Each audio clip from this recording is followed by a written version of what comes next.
આ 8 લોકો પર હનુમાનજી રહે છે કોપાયમાન, જેના કારણે તેઓના ઘરે ક્યારેય નથી આવતું ધન. મિત્રો, હનુમાનજી જે કલયુગના એકમાત્ર દેવ છે જે તરત જ પોતાના ભક્તોની રક્ષા કરવા પહોંચી જાય છે. હનુમાનજી જે પોતાના ભક્તોની તમામ મુશ્કેલી દૂર કરે છે, તે 8 સિદ્ધિઓના સ્વામી છે. તે પોતાના ભક્તોની દરેક મનોકામના પૂર્ણ કરે છે. જે પણ ભક્ત દરરોજ હનુમાન ચાલીસાનો પાઠ કરે છે અને શ્રીરામના નામનો જાપ કરે છે, તેના જીવન પર ક્યારેય દુષ્ટ અને આસુરી શક્તિનો પ્રભાવ નથી પડતો. મિત્રો, હનુમાનજી અમર છે અને ભગવાન શ્રીરામે તેમને કલયુગના અંત સુધી નશ્વર દુનિયામાં રહેવાનું વરદાન આપ્યું છે. એટલા માટે હનુમાનજી આજે પણ પૃથ્વી પર પોતાના પૂર્ણ સ્વરૂપમાં વિરાજમાન છે અને આપણે તેના ઘણા પુરાવા જોયા છે. હનુમાનજીએ પણ પોતાના ભક્તોને દર્શન આપ્યા છે. આજે પણ એવું માનવામાં આવે છે કે જ્યાં દરરોજ શ્રીરામ કથાનો પાઠ કરવામાં આવે છે, ત્યાં હનુમાનજી ચોક્કસપણે આવે છે. જેમ હનુમાનજી પોતાના ભક્તોની રક્ષા કરે છે, તેમ તે દુષ્ટોને સજા પણ આપે છે. પ્રાચીન શાસ્ત્રો અનુસાર કેટલાક એવા કાર્યો છે જેને કરવાથી વ્યક્તિ હનુમાનજીની કૃપાથી વંચિત રહે છે. આ કળિયુગના પાપ ગણાય છે. જો કોઈ પણ પુરુષ કે સ્ત્રી આવા કામ કરે છે, તો તે હનુમાનજીને ક્યારેય પ્રસન્ન કરી શકતા નથી. હનુમાનજી આવી વ્યક્તિને સજાને લાયક માને છે. અમે તમને આવા જ કેટલાક કામો વિશે જણાવીશું. જે ઘરના સભ્યો આવા કામ કરે છે, આવા ઘરમાં ન તો દેવી લક્ષ્મીનો વાસ હોય છે, ના તો હનુમાનજી ક્યારે તેમને આશીર્વાદ આપે છે. અંગદે રાવણની સભામાં રાવણને આ કાર્યો વિશે જણાવ્યું હતું. આ બધા પાપોને કારણે હનુમાનજીએ લંકા છોડતા પહેલા તેનો નાશ કર્યો હતો. તેથી હનુમાનજી જે ઘરમાં આવી પ્રવૃત્તિઓ થાય છે, તે ઘર છોડી દે છે અને આવી જગ્યાએ રહેતા લોકોને હંમેશા દુર્ભાગ્ય અને ગરીબીનો સામનો કરવો પડે છે. આવી જગ્યા પર ના તો દેવી લક્ષ્મીનો વાસ હોય છે અને ના તો ક્યારેય સુખ સમૃદ્ધિ આવે છે. તો ચાલો જાણીએ કે એ કયા લોકો છે જેને હનુમાનજી ક્યારે આશીર્વાદ આપતા નથી.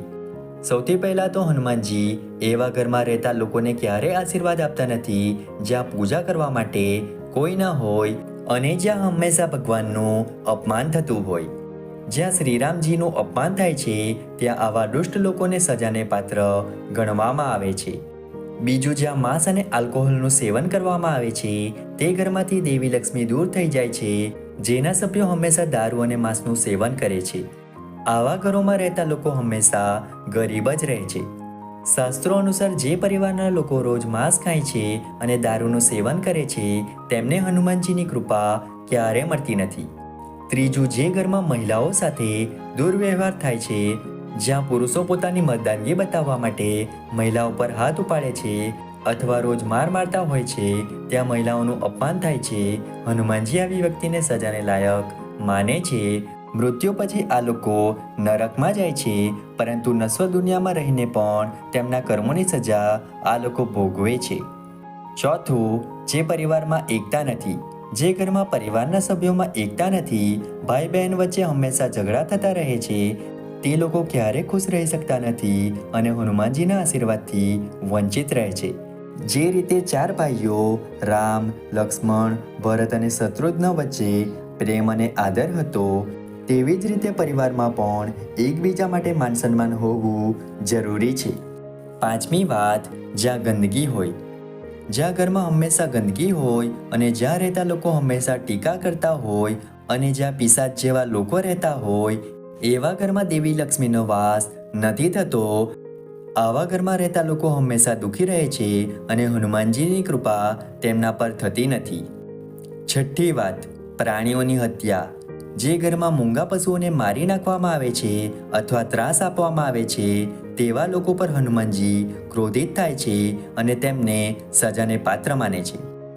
સાતમી વાત, સંતોનું અપમાન.